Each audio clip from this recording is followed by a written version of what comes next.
भी शरद दुबे। आज हम संज्ञा का अध्ययन करेंगे। संज्ञा क्या होती है। इससे पहले हमने शब्दों का जो पदों के रूप में शब्दों को वर्गीकृत किया गया था, 8 भेदों में वर्गीकृत थे, उन्हीं में से एक संज्ञा है। इसका आज हम अध्ययन करेंगे। संज्ञा क्या होती है, संज्ञा के कितने भेद हैं, संज्ञा के उत्पत्ति के समय अर्थात जो उत्पत्ति के रूप में संज्ञा के कितने भेद स्वीकार किए गए हैं, इनका अध्ययन करते हैं। संज्ञा को समझे। संज्ञा क्या है? किसी व्यक्ति, वस्तु, स्थान अथवा भाव का बोध कराने वाले ऐसे विकारी शब्द को संज्ञा कहते हैं। यहां पर देखो, व्यक्ति, वस्तु, स्थान अथवा भाव का बोध कराने वाले विकारी शब्द। विकारी शब्द से मतलब है, मैंने आपको विकारी और अविकारी शब्द भी पढ़ाए थे पहले। लिंग, वचन, काल, पुरुष आदि के आधार पर जिनका परिवर्तन किया जा सके, उनको क्या कहेंगे? विकारी शब्द। ऐसे विकारी शब्द को क्या कहते हैं? संज्ञा। व्यक्ति, वस्तु, स्थान का बोध कराने वाले जो विकारी शब्द हैं, उनको संज्ञा कहते हैं। इसी को हम देखें, यदि हिंदी व्याकरण में अर्थ के आधार पर संज्ञा के 5 भेद स्वीकार किए गए हैं। भाई, मुख्यता संज्ञा के 5 भेद हैं। मुख्यता भी यदि प्रश्न आता है ऐसा, हिंदी व्याकरण में मुख्यता संज्ञा के कितने भेद हैं, तो 5 हैं। अर्थ के आधार पर 5 भेद स्वीकार किए गए हैं। वहीं यदि हम देखें, जातिवाचक संज्ञा, व्यक्तिवाचक संज्ञा, भाववाचक संज्ञा, समूहवाचक संज्ञा और द्रव्यवाचक संज्ञा, इस तरीके के 5 संज्ञाओं को भेद के रूप में वर्गीकृत किया गया है। किंतु सामान्यता संज्ञा के 3 भेद हैं। कितने? 3 भेद। जातिवाचक, व्यक्तिवाचक और भाववाचक। यह आप ध्यान रखना, यदि अर्थ के आधार पर प्रश्न पूछा जाता है, अर्थ के आधार पर कितने भेद हैं? 5 हैं। मुख्यता संज्ञा के कितने भेद हैं? 5 हैं। भाई, सामान्यता संज्ञा के कितने भेद स्वीकार हैं? तो व्यक्तिवाचक, जातिवाचक और भाववाचक। इसमें समूहवाचक और द्रव्यवाचक को शामिल नहीं किया गया। भाई, यदि हम देखें, व्युत्पत्ति के आधार पर संज्ञा के 3 प्रकार हैं। कितने? 3 प्रकार। रूढ़ संज्ञा, यौगिक संज्ञा और योग रूढ़ संज्ञा। हमने व्युत्पत्ति के आधार पर शब्दों का भेद भी पढ़े थे। इसी रूप में रूढ़ संज्ञा, यौगिक संज्ञा और योग रूढ़ संज्ञा, व्युत्पत्ति के आधार पर संज्ञा के 3 प्रकार स्वीकार किए गए हैं। ये याद करने की जरूरत है और इनको याद करके रखना, प्रश्न पूछे जाते हैं एग्जामों में ऐसे। अब हम आज 2 संज्ञा को समझेंगे। इनका विस्तार बड़ा है और ये अक्सर एग्जामों में कंफ्यूजन कर देते हैं। जैसे व्यक्तिवाचक संज्ञा, इसको समझें।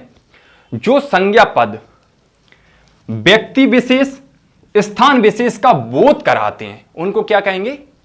व्यक्तिवाचक।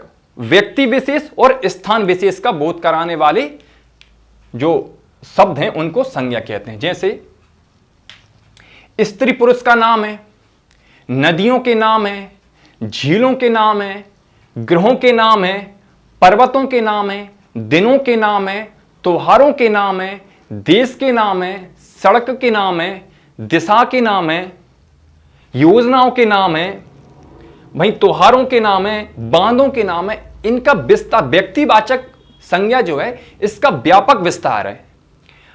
ये एग्जामों में क्या होता है, इसका कभी कभी हम इसमें ऐसा कर देते हैं, व्यक्तिवाचक है और हम उसको जातिवाचक में लगा देते हैं, और जातिवाचक है उसको हम व्यक्तिवाचक समझ के व्यक्तिवाचक लगा के आ जाते हैं।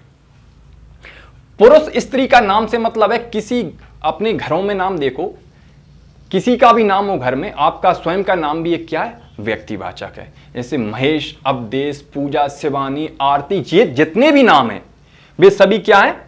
व्यक्तिवाचक हैं। भाई, हम यदि नदियों के नाम देखें, नदियों के नाम भी व्यक्तिवाचक हैं। गंगा, सरस्वती, यमुना, कृष्णा, गोदावरी, बहुत सारी नदियां, सभी नदियों को व्यक्तिवाचक में शामिल किया गया है। भाई, यदि हम झीलों के नाम देखें, जितनी भी झीलें हैं, सभी को व्यक्तिवाचक, जैसे लोकटक झील, वूलर झील, कितनी भी झील हो, सभी को व्यक्तिवाचक समझा गया है। ठीक है। भाई, यदि देखें ग्रहों के नाम, शुक्र, मंगल, बुध, जितने भी ग्रह, 8 ग्रह, सभी को व्यक्तिवाचक में शामिल है। भाई यदि पर्वत के नाम देखें, हिमालय, सतपुड़ा, विंध्याचल, ये सभी पर्वत जो हैं, पर्वतों के नाम किसमें? व्यक्तिवाचक में। वहीं दिनों के नाम, सोम, मंगल, बुध, सातों दिनों के नाम व्यक्तिवाचक में। वहीं यदि त्योहारों के नाम, दीपावली, होली, ईद, ये सभी जो हैं व्यक्तिवाचक हैं। देशों के नाम, भारत, अमेरिका, इटली, जितने भी देश हैं सभी को किसमें? व्यक्तिवाचक में। अब मैं आपको इसलिए इतना बता रहा हूं, आपको आगे बताने वाला हूं। सड़क के नाम, जीटी रोड, दिशाओं के नाम, उत्तर, पश्चिम, पूर्व, चारों दिशाओं के नाम व्यक्तिवाचक हैं। बांधों के नाम, चोटियों के नाम, योजनाओं के, सरकार की जितनी भी योजनाएं हैं सभी व्यक्तिवाचक में। अब इसमें क्या रहता है, हम झीलों के नाम तो समझते हैं किसमें? व्यक्तिवाचक में। यदि भाई झील शब्द आया तो झील को हम भी व्यक्तिवाचक समझ लेते हैं, लेकिन यदि झील है जहां पर पदार्थों के रूप में बात चल रही है तो वो जातिवाचक में पहुंच जाएगा। अभी मैंने क्या व्यक्तिवाचक को समझा? जो संज्ञा पद व्यक्ति विशेष स्थान का बोध कराते हैं उसको क्या कहेंगे? व्यक्तिवाचक संज्ञा। किसी का भी नाम, दुनिया में विशेष किसी का भी नाम हो, सभी क्या है? व्यक्तिवाचक। जिसका नामकरण है वह व्यक्तिवाचक है। ये याद रखना, इसका विस्तार बहुत व्यापक है, पूरी चीजें लिखना संभव नहीं थी, इसलिए मैंने शॉर्ट में लिखा है। भाई यदि हम जातिवाचक को देखें, इन दोनों को अभी आपको समझ में आ जाएगा क्या अंतर है।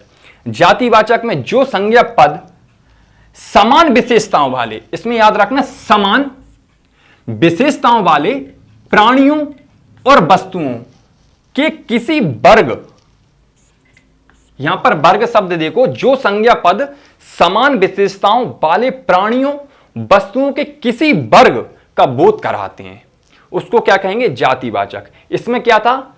व्यक्ति विशेष और स्थान विशेष का बोध कराते हैं, इसमें वर्ग का बोध नहीं करा रहे थे। जातिवाचक में वर्ग का बोध कराते हैं। जैसे प्राणियों के नाम, अब प्राणी क्या? एक वर्ग है।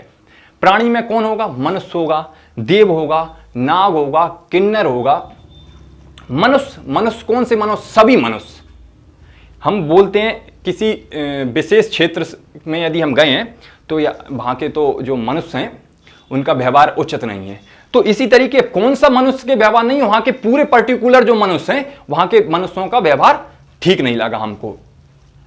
तो इसी तरीके से जो प्राणी है, प्राणी में मनुष्य, देव, नाग, किन्नर। किन्नर कौन से? सभी किन्नरों को शामिल किया गया है। जीव जंतु, सभी जीव जंतु। वायरस, बैक्टीरिया, सभी किस में आएंगे?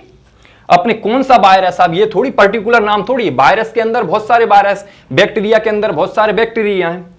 इसी तरीके से ये वर्ग का बोध करा रहे हैं। भाई यदि हम देखें पक्षियों के नाम, पक्षियों में तोता, कौआ, मैना। अब ये तोता, मैना, कौआ है, अब यहां कहीं पे भी तोता है तो हम एक वर्ग को रूप में मानते हैं तोता है, तो बहुत सारे तोता हैं। भाई कौआ, मैना, इनका पर्टिकुलर नाम नहीं है, एक जाति के रूप में पहचान है इनकी। भाई जीव जंतु के नाम, चींटी, कीड़ा, सांप। अब यहां पर चींटी कहीं पर चल रही है तो चींटी चल रही है, कौन सी चींटी चल रही है ये तो क्लियर नहीं है ना। कीड़ा है, कीड़ा है, सांप है, कौन सा सांप है ये क्लियर नहीं है, इसलिए इनको क्या जाति के रूप में, जीव जंतुओं के रूप में शामिल किया गया। ये जाति विशेष अर्थात ये जातिवाचक संज्ञा है।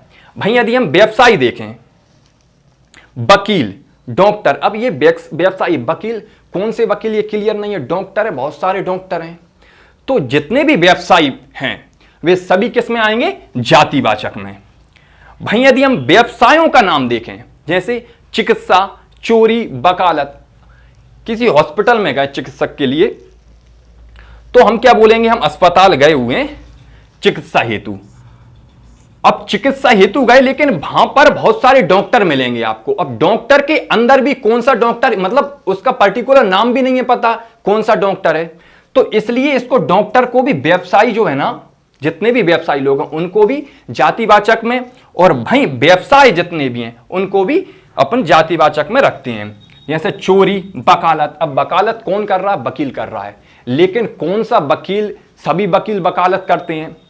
चोरी, चोरी भी कोई अच्छे काम करता तो कोई बुरे काम करता, उसका व्यवसाय चोरी करना है तो चोरी कर रहा है। भाई चोरी को भी हम किस में रखते हैं? जातिवाचक में, क्योंकि अब कौन चोरी कर रहा है? ये क्लियर नहीं है ना।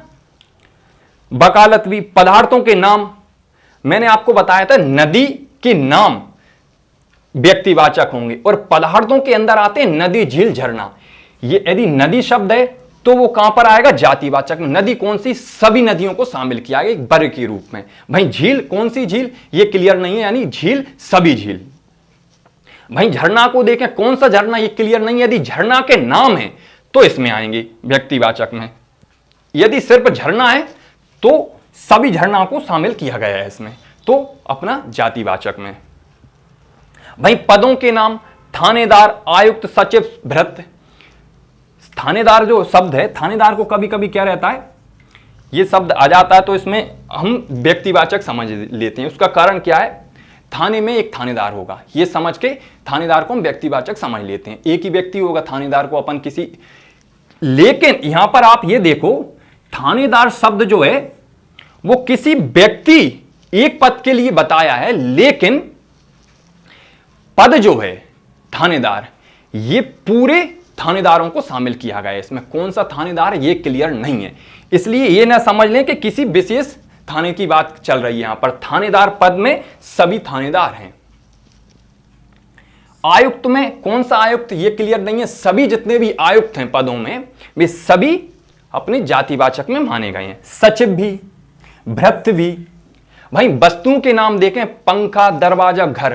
पंखा शब्द कई लोग क्या करते हैं, व्यक्तिवाचक समझ लेते हैं, लेकिन पंखा कौन सा ये क्लियर नहीं है, सभी पंखों को शामिल किया गया है इसमें पंखा में। दरवाजा, कौन सा दरवाजा ये क्लियर नहीं है ना। घर, सभी घर, घर तो बहुत सारे होते हैं, कौन सा घर है ये क्लियर नहीं है। वही मैंने आपसे क्या बताया, सिर्फ इसमें जातिवाचक और व्यक्तिवाचक में इन दोनों का विस्तार व्यापक है। ये शब्द जो हैं जितने भी पर्टिकुलर किसी विशेष का नाम है तो वो आएंगे जातिवाचक में, और जो एक वर्ग का बोध कराते हैं, एक वर्ग का बोध करा रहे हैं, तो वो कहां पर आएंगे, अपने जातिवाचक में। इसके बाद अपनी भाववाचक, समूहवाचक और द्रव्यवाचक हैं, इनको हम अगली वीडियो में देखेंगे। आप बस इतना याद रखो, जातिवाचक और व्यक्तिवाचक क्या है, ये मैंने आपको, और भी नाम है इसके अंदर, लेकिन मैंने इतने कम ही लिखे अभी। अगली बार हम एक भाववाचक, समूहवाचक, द्रव्यवाचक तीनों संज्ञाओं के साथ फिर मिलेंगे। नमस्कार।